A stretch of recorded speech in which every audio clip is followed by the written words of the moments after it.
Hi guys, I hope you are doing well. I hope everything is okay with you. I did my hair, which is, I always wanted to do that, but I didn't have time, but I finally did that, so I'm very excited.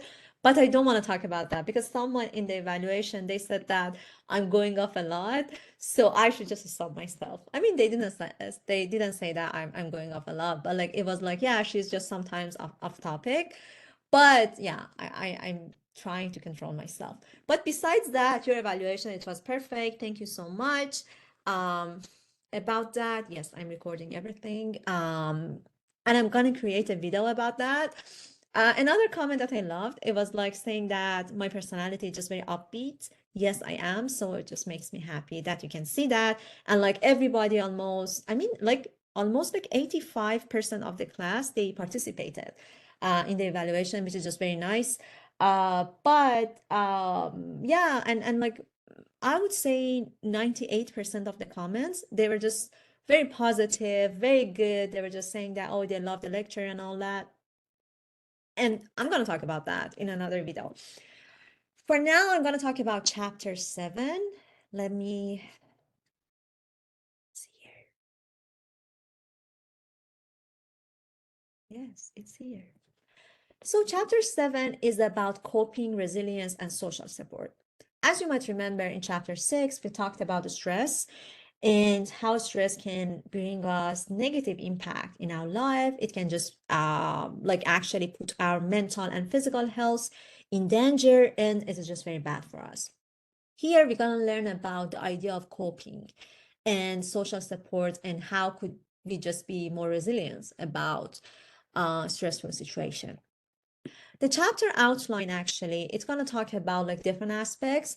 Basically, in this chapter, we're going to talk about coping behavior and how we can just be more resilient about like that kind of crazy situation in life, coping and external resources, the outcome of the coping behavior, interventions, and having social support around to just overcome a stressful situation. So here is an example. If you would just open your book, it's gonna talk about like the first example gonna be about a wildfire event that happened back in 2012, Denver in June. I'm a Gemini too. But yeah, the idea here is about there was a wildfire back then and it impacted so many lives in a very negative way. Like people, they lost their properties, they lost like their whole belongings and all that. And it's a very stressful situation for everybody. Here we do have 4 families as examples to just talk about how the same event gonna impact people differently. For example, family number one, they were like immigrants. They just came from Mexico and they didn't know anybody in the United States and they didn't have like any expensive property at all. However, they didn't since they didn't know anyone, when they lost their house, they were just totally stressed. They felt like miserable. They couldn't actually go back to their country. They had to just stay here, but they didn't have anywhere to stay. So the whole situation, both like financial situation, life situation, it was just very stressful for them and they couldn't cope at all.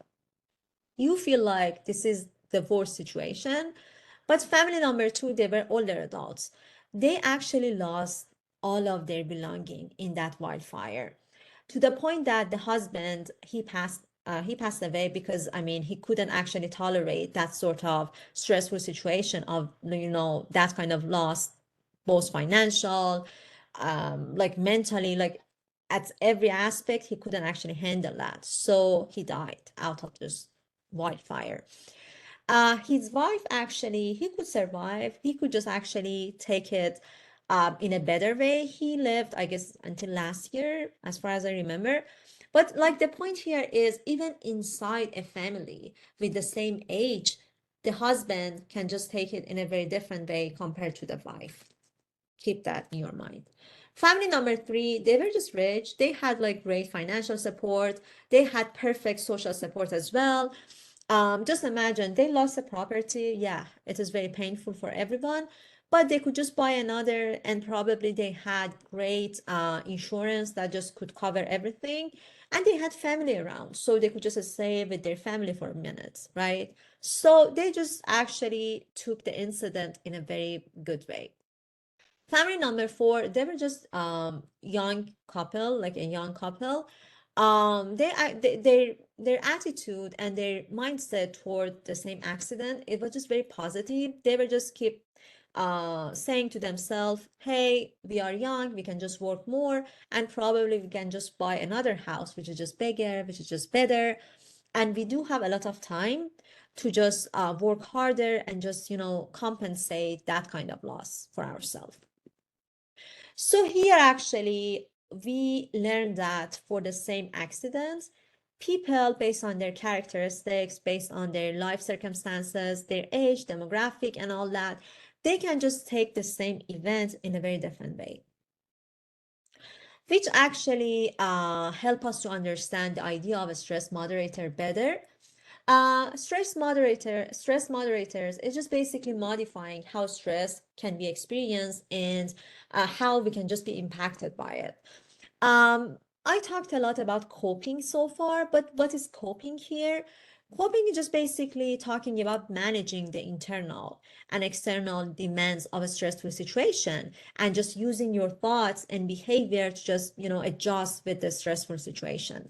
So, for example, if the wildfire would just happen for some of us, like there are like few people they're gonna take it like very negatively, and there are maybe few people they're gonna take it positively. So we are just different for the even like for the same accident over there. Here is a good example of your coping process. They're gonna be definitely a question in your quiz, but like basically if you would just take a look at it, you can just see there are like different elements that can be like that sort of external factors that can impact your coping responses in different ways. Just read all the elements from here. I'm just actually trying to point, but like, yeah, just read all the elements, but just keep that in your mind. For example, if you would have some sort of resources like money, time, social support, you can just have a better coping response to the same incident. Um, Another point about this graph is, for example, we all have some specific coping techniques, but the coping techniques, it should be dynamic, depending on your personality, depending on the environment, and depending on the event itself. For example, if you are taking an exam and you are very stressed, you can just take a breath and just be a little calm for a minute and have a better like cognitive ability to take that exam.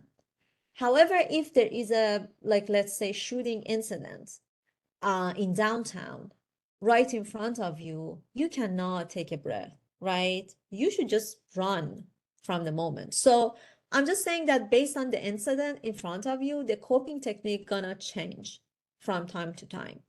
If, for example, we would just lose an important person in our life, whether it's gonna be, for example, a parent or a friend, some of us, we might just actually do journaling, or we might do more yoga to just, keep ourselves together.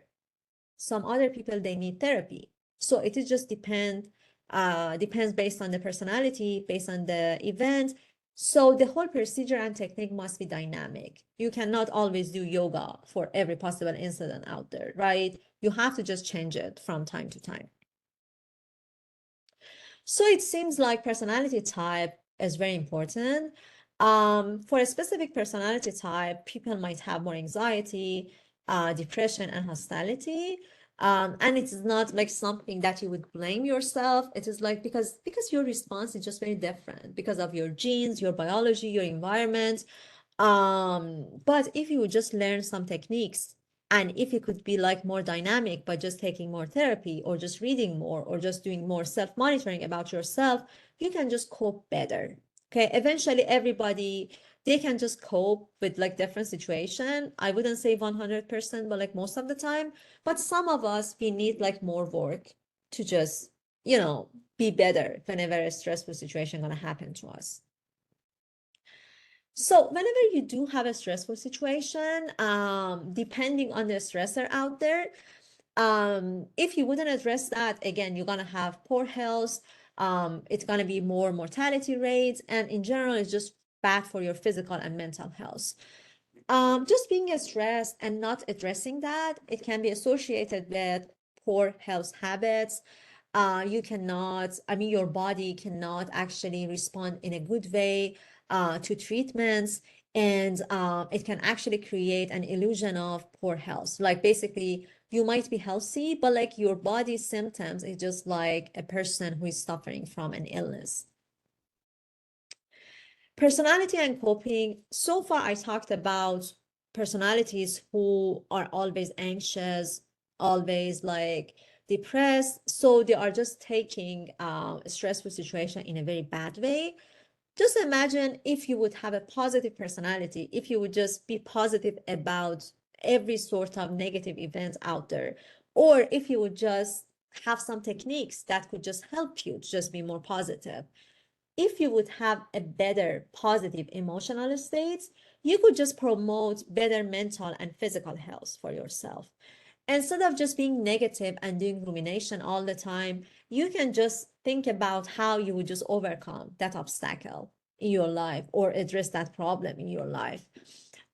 Your stress level gonna be lower whenever you are just positive about an event.